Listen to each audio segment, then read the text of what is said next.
Good evening, everyone. I will call the meeting to order. It's 5:15. We have a quorum.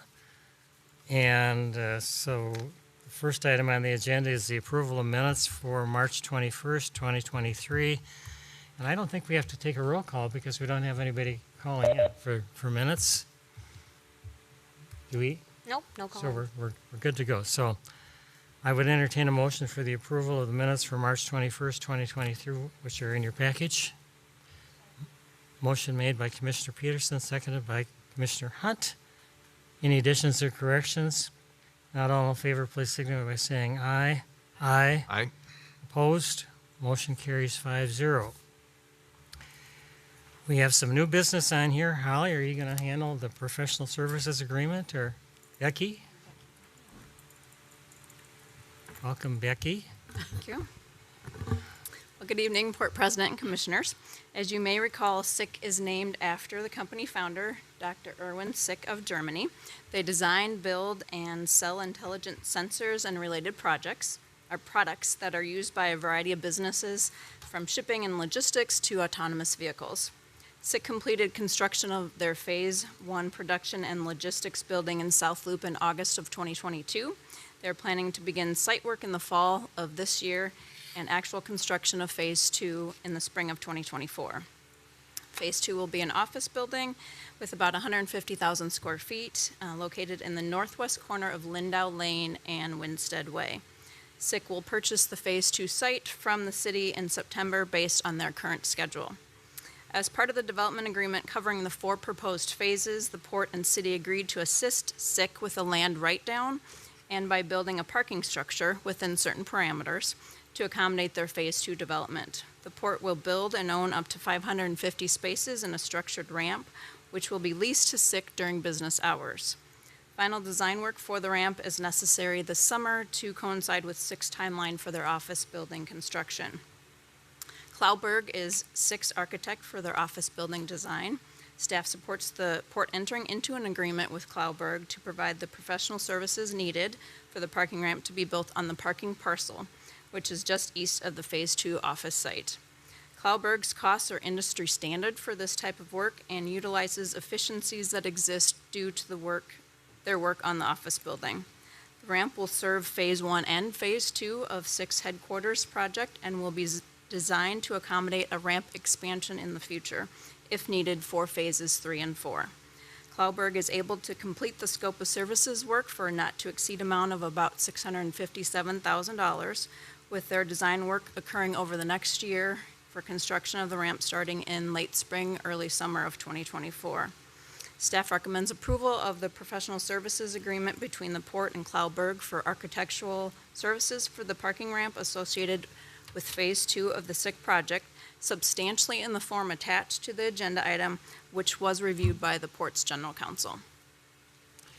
Thank you, Becky. Port Authority questions? Thank you, Mr. President.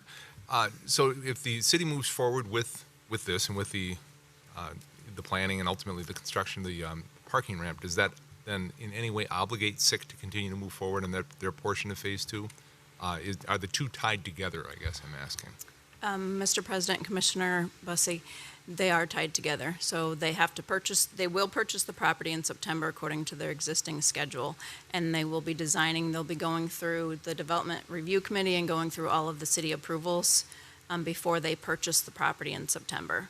So the Phase 2 office building and the parking ramp are going together in that approval, and then the city will sell them the property once that approval goes through. And so they're looking mid-September to do that.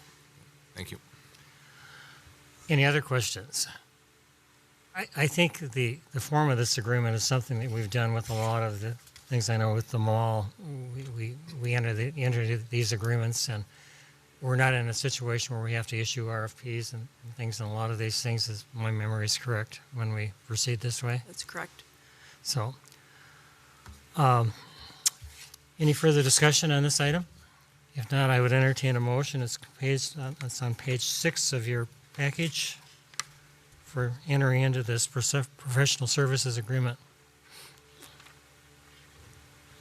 So moved. We have Commissioner Carter moved. Do we have a second? Second. second by Commissioner Hunt. Is there any further discussion?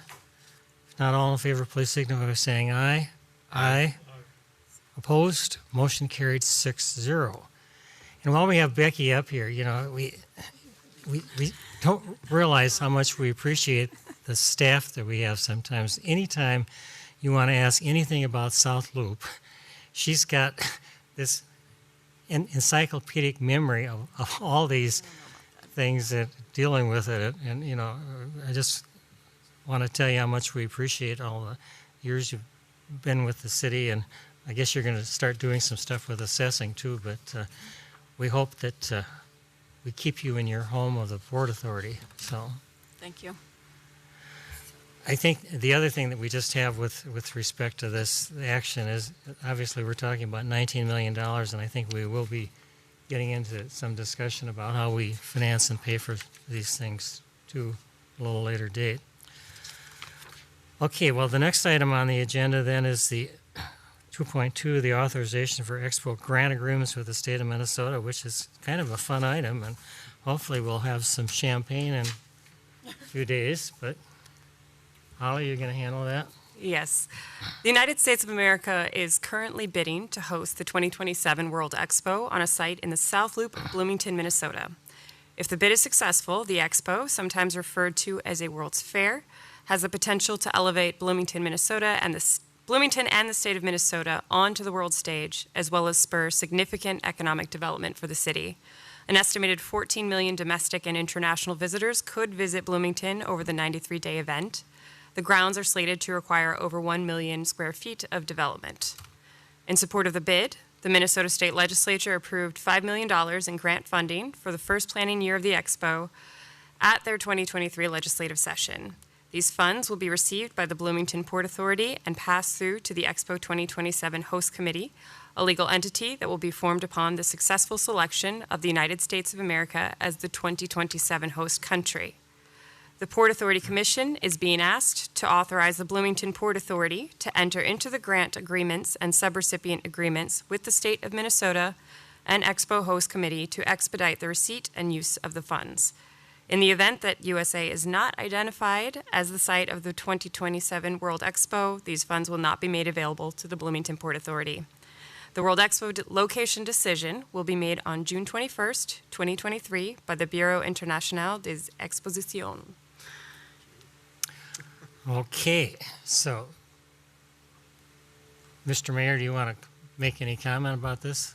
Other than thanking our state partners for their work with this, this was an ask that was certainly out of the ordinary. We know that so much of the revenue for the Expo, for Expo 2027, is more back end, whether it's through event dollars itself, ticket sales, that kind of thing, or the sponsorships that we're going to see, the significant sponsorships that we're going to see. So much of it is on the back end of the process.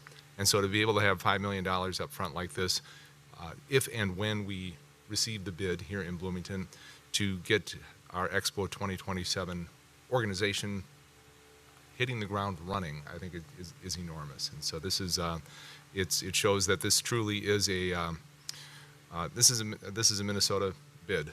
And we've been talking about this. The city of Bloomington has made a significant contribution, or a number of significant contributions. The Hennepin County is in on this. We've got a number of private vendors who are certainly sponsors of all this, and to see the state of Minnesota to step up and offer this type of financial backing and support, I think just sends a very strong message to the voters in the BIE. I don't have as good of pronunciation. My French pronunciation isn't as good, so I'll just call them the BIE. This is a significant piece of our bid in general, and the campaign showing that this is a Minnesota effort, statewide effort. Okay, is there any other discussion? I would then entertain a motion. It's on page 20 of your package that we. I'll move the approval as stated in the agenda. I will second. We have a motion made by Commissioner Peterson, seconded by Commissioner Bussey. Any further discussion? If not, all in favor, please signify by saying aye. Aye. Opposed? Motion carries 6-0. We then have, the next item is a closed session, and I think we have some acrobatics we need to do first. So, should I go ahead and read the statement? Pursuant to Minnesota statutes, section 13D.05, subdivision 3C3, the meeting will be closed to discuss offers or counteroffers for the purchase of real property owned by CP Minneapolis LLC and located at 191918, 2008, and 2020 American Boulevard East, all in the city of Bloomington, Minnesota, and the potential development of such property. And then I would entertain a motion directing the closure of the public meeting of the Port Authority. Mr. Chair, I move that we adopt the resolution that's enclosed in the agenda closing the meeting. Second? A motion made and seconded. I guess we need to do a roll call vote, and I guess I should ask further, is there any further discussion? Okay, I think we're ready for the roll call vote then. Hillary? Erickson, Yes. Bussey, Aye. Hunt, Aye. Lunds, Peterson, Aye. Carter. Aye. Motion carries 6-0. So, I guess we're closed. Just a second. Can we Also need the motion.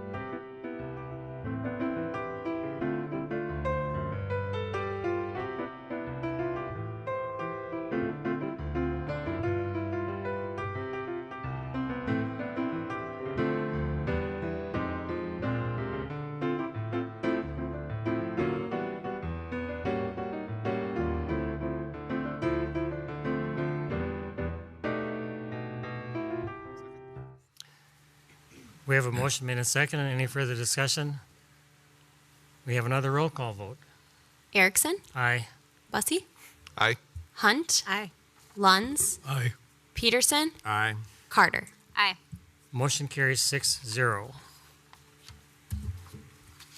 Chair and member?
We now need to get, all right, you need another 10-second countdown?